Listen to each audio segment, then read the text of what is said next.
TV Telugu news నేను భువన details చూద్దాం. బాపట్లలోని రుక్మిణి సమేత పాండురంగ స్వామివారి దేవాలయాల ప్రాంగణంలో పుష్యమాస పౌర్ణమిని పురస్కరించుకుని ధర్మాస పత్రాల్లో భాగంగా మహాలక్ష్మీదేవి అమ్మవారికి విశేష పూజలు ఘనంగా నిర్వహించారు. ఆలయ అర్చకులు కేశవాచార్యులు ఆధ్వర్యంలో పంచామృత అభిషేకం, సప్తవర్ణ పుష్పార్చన, లక్ష్మీ సహస్రనామ కుంకుమార్చనను 108 తామర పుష్పాలతో నిర్వహించారు. 11 రకాల నైవేద్యాలు సమర్పించి సుమారు 150 మంది మహిళలు కుంకుమ పూజలో పాల్గొన్నారు. అనంతరం భక్తులకు తీర్థ ప్రసాదాలు పంపిణీ చేశారు. ఈ కార్యక్రమంలో ఆలయ ధర్మకర్త మార్పూరి బద్రీనారాయణ, దాతలు నీరజాదేవి, జ్యోతి పాల్గొన్నారు.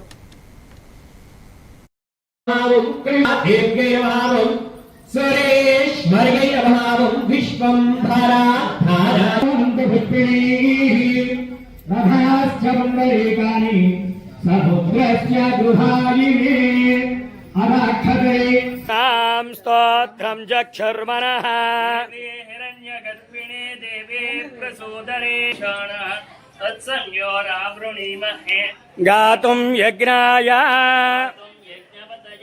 दैवी स्वस्तिरस्तु नः स्वस्तिर्मानुषेभ्यः ऊर्ध्वं जगातु भेषजं सन्नो अस्तु द्विपदे सिञ्चतुष्पदे ओम शांति शांति शांति।